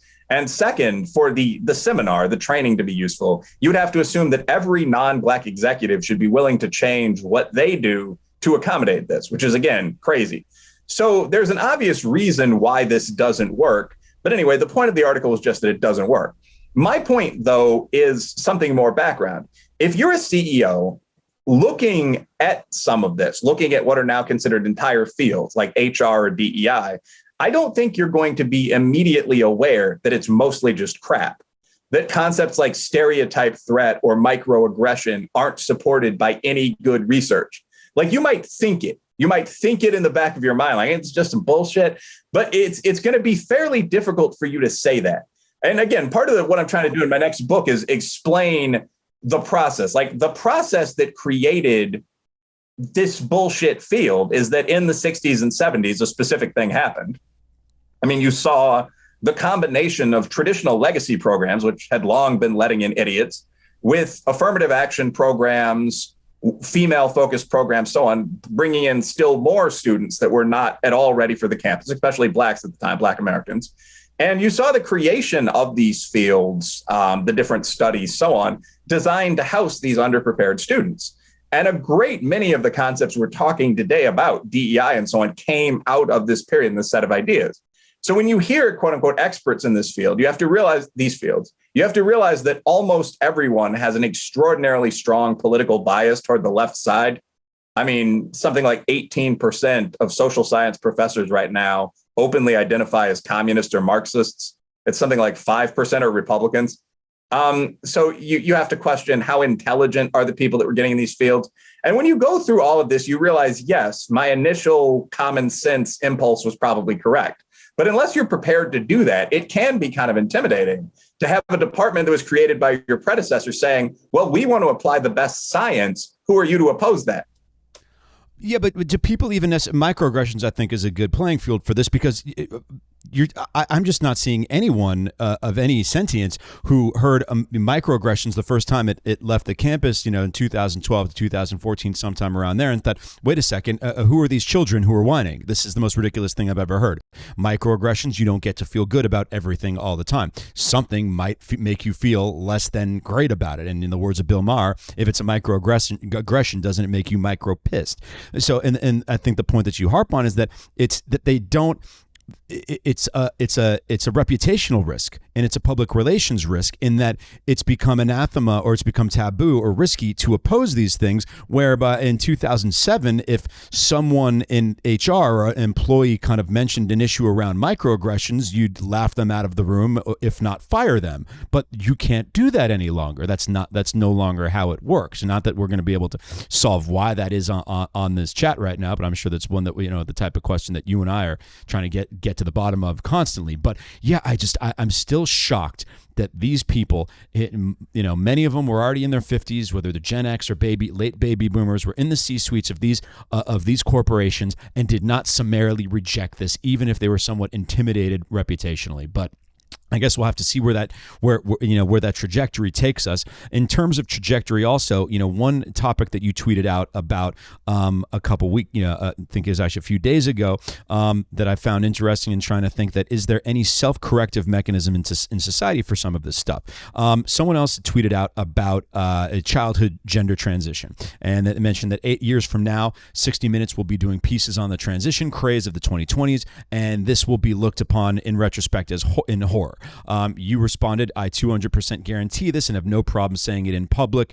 And you believe that this is that there is going to be self-correcting action in society, that people will realize that this is all insane and veer away from it and look back on it in shame and horror. How secure are you that that's actually going to happen? That this is not now so entrenched, and that the moral calculus is so now in favor of people indulging this and supporting this, and that the ease with which you can paint someone as a bigot or reactionary or fascist for opposing it, that those incentives are now so powerful that society's not going to be able to come back from this. This is just going to keep on marching forward. I don't think the detransitioners and like the GC, the gender critical feminists, are going to let that happen. I mean, so like you're seeing a weird alliance against this kind of stuff, where you've got guys like Matt Walsh on the one side, like bearded, lumberjack looking conservative dudes. And then you have people like Happy Little Turf on Twitter that are like feminist ex-party girls that are like opposing this full on riot girl style, Eva Karlova and so on down the line. I mean, I think to a certain extent, so when we were talking about how corporations could possibly fall for this stuff, I think it got through the door pretty incrementally. It seemed reasonable to have one person that would focus on diversity hiring, and then like Topsy, it just grew. But I mean, how can it stay? Can I ask you one question there in terms of that? But if you're saying it's incremental, look at the trajectory of it. Let's call it how much it grew from, let's even call it 2005 to 2012 versus 2012 to 2019. One phase, I mean, it's just fractional, minuscule, the march and progression of this from, let's call it the 2000s to the pre-Great Awakening era to the Great Awakening era. I see this more as just a tidal wave that washed over society beginning in about 2013. Well, I think a simple way of looking at this would be that you're seeing exponential annual growth. I mean, like if you invest in yeah, but if you invest in the market, like, you know what that is. I mean, so 2 times 2 is only 4 and 4 times 4 is only 16. But when you get into 16 times 16, then you're getting into massive increases in the amount of something that you see. And so the originally invisible thing, the 4 staffers at a Fortune 500, becomes very visible because you have 244 staffers or whatever the figure would be. I mean, I think that's probably something close to what happened. Zach Goldberg, who's done a lot of good writing about this, ties the Great Awakening, as he calls it, to the racial reckoning. He may have coined both terms, actually. But I mean, in 2012, 2013, that's when you saw Trayvon Martin. So the entire Black Lives Matter thing, like even with a black president, we see this genocide against black people, was certainly one of the big levers that was seized on to make this false argument. Like, we haven't made substantial progress since the 60s, and we need to bring in more people into this business that can work on handling different aspects of this. So, I mean, if you have a DEI focused HR office, I mean, you might have someone focused on Title IX issues. You might have someone focused on relationships with legal, which is a big issue with this stuff. You might have many people focused on diversity hiring, minority outreach, different types of marketing, so on down the line. I don't know if I would say this is one of the biggest problems in society, but it's definitely a damn real issue if you're involved in business. And it's become more and more noticeable each of these years, but that's just because of the pace of increase. And I think, but in terms of what I was saying, I think that there are 2 techniques that are really used by people in these roles. The first is to argue that they come from legitimate scientific disciplines, and what they're saying is science that CEOs from the older generation wouldn't understand. This is used in the gender space all of the time.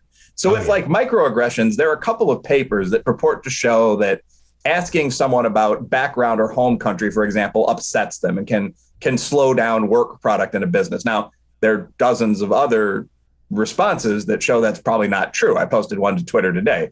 But if you are someone making this argument, you would say, well, do you come out of the field of DEI focused HR like I do? Are you questioning my very serious degree? Now, again, I personally think that almost anyone could do a lot of these jobs. Like, I think there are a lot of predictors of how well you do in the workplace. One of them is IQ, one of them is aggression, and way down the road, you get to credential. Like, it sounds absurd to me that the skills that I learned as a college professor, as a coach, so on down the line, wouldn't be effective as an executive in a whole range of businesses. So, I mean, I don't think this is true, but it's pretty effective. Like, are you questioning my science? These are the 2 microaggression papers. The second technique that's used is working with legal, where people will say, you know, yeah, people may be a little oversensitive, but there really are issues of genocide in our society, or whatever, anti-trans discrimination in our society. And if we shy away from this as a company, we're going to get picketed. We're going to get sued. So we are saving your ass. We are preventing you from having these terrible things happen. So generally, the vice president of DEI will talk, for example, with the corporate counsel. That would probably also be a C-suite title. And something would be worked out in terms of what the firm is going to do as its approach to Pride Month or whatever. And that's how you see just like crazy shit, like Halliburton and the U.S. Marines doing Pride ads. Oh my God. Every one of these bullets that hits you will be a different color. I actually made fun of this on Twitter, where I said that it was just creepy to see the CIA and the NSA doing Pride ads.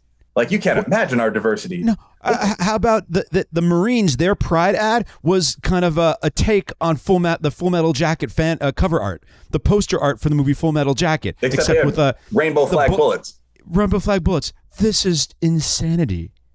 Yeah, I mean, and again, like I once, when I was in high school, excuse the language, but I mean, I asked one of my good buddies what he thought about gay people. No worries about that. No, but he was like, you know, if you like to suck cocks, it ain't my problem. And that's always been kind of my attitude. Like, I don't care at all about people's sexuality. I support gay marriage. I mean, so I think when you look at some of this stuff, like, yeah, it's a little ridiculous, but as at a baseline, it wouldn't be an issue. The problem is that everyone's doing it. They're not doing it voluntarily, and they're doing it because of the invasive presence of this negative Marxist ideology. And that really is a problem. Correct. Yeah. I mean, like, if you like to sleep with dudes, okay.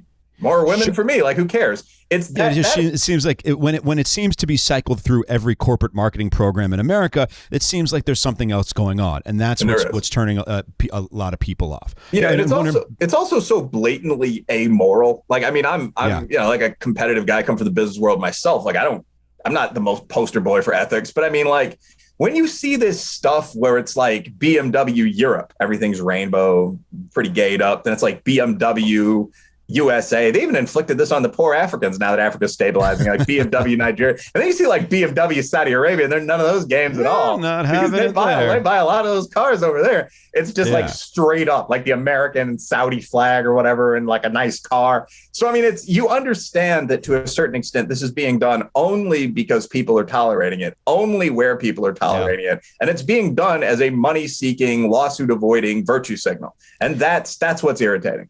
Yeah, and the way I put it, I don't know if you're familiar with the fashion company Revolve, but Revolve is known for, having this marketing machine around fashion, Instagram models and fashion influencers, and they run this marketing machine, this Revolve marketing machine. And it's like, okay, we're inserting society, serious societal issues through the Revolve marketing machine. That's pretty much what we're doing. It's very just eerie.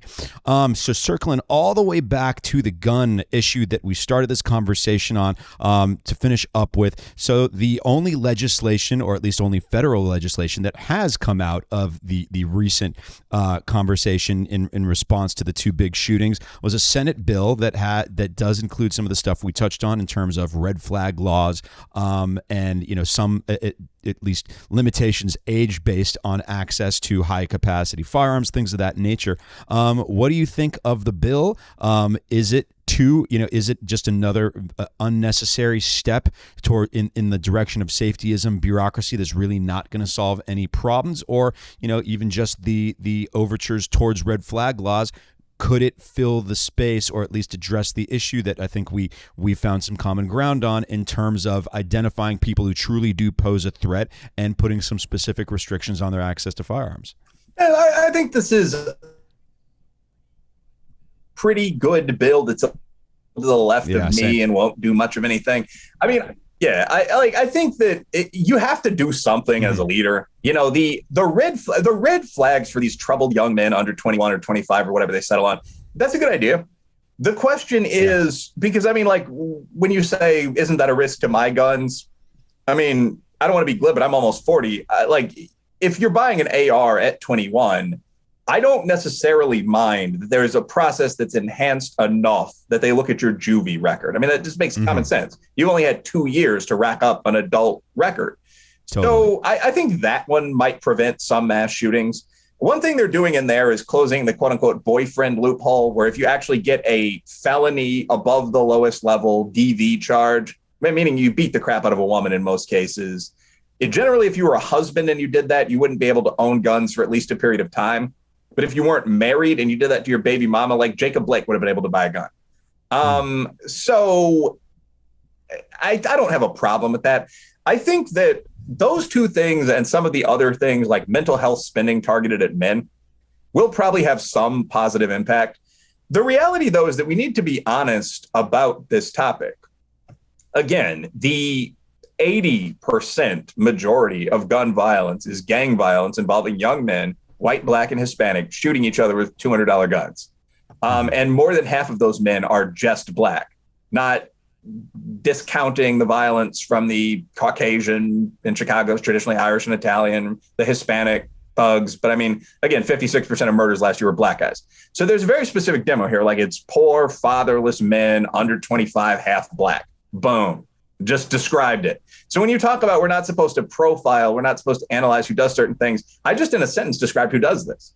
Now, what can we do to move handguns away from those guys? And that's going to be tough. And by the way, the interesting thing is if you actually did that, because again, probably 66% of the people in the group I just mentioned would be black or Hispanic. If you actually tried to do this, you'd be accused of racism just off bat. I mean, any policy that would really move the gun stores out of those areas, whatever was done, I mean, you would see an immediate backlash, like they're trying to disarm our small businessman, the white man's coming for our weapons. So when you say diversity can be a strength or a weakness, here it's a weakness because policies that would be non-controversial in many countries, just as voter ID is, become very controversial in the USA because of our history of large races and classes and even regions, the North and the South, killing each other.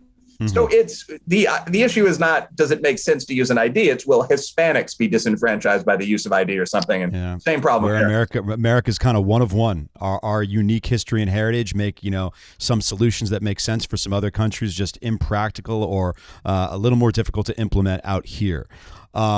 Wilfred, this was fantastic. Good talking I wanted to absolutely appreciate you coming on today. There's so many topics that, you much like myself and I think probably in the people that we like to interact with and seek out, we don't mind spraying a little machine gun fire and hitting all the targets. And just there's so much to synthesize in society these days, politically, policy-wise, sociologically, and you do a great job at all of it. So appreciate you coming on today. And why don't you tell everybody where they can find you on the internet? Yeah, I'm pretty easy to find. I mean, my usual recommendation is just Google Wilfred Reilly. That's WILFRED REILLY. You'll find my Twitter, website, Facebook, books. I mean, both books were international bestsellers, so they're pretty easy to find on Amazon and so on. But awesome. Yeah, if you're interested, check me out. I'm at the point where I'll still engage with you online, all that kind of thing. So get in touch. Love it. And also Will WB630 on Twitter, WIL_DA_Beast630. Does great work there. Wilfred, thank you once again. This is The Prevailing Narrative. I am Matt Bilinsky. Once again, you can listen and subscribe to The Prevailing Narrative on the iHeartRadio app, Apple Podcasts, or wherever you're listening right now. Make sure to follow me on my socials at Matt Bilinsky, MattBilinsky. The Prevailing Narrative is a Cavalry audio production in association with iHeartRadio. Produced by Brandon Morgan, executive produced by Dana Brunetti and Keegan Rosenberger. For Cavalry Audio, I'm Matt Bilinsky.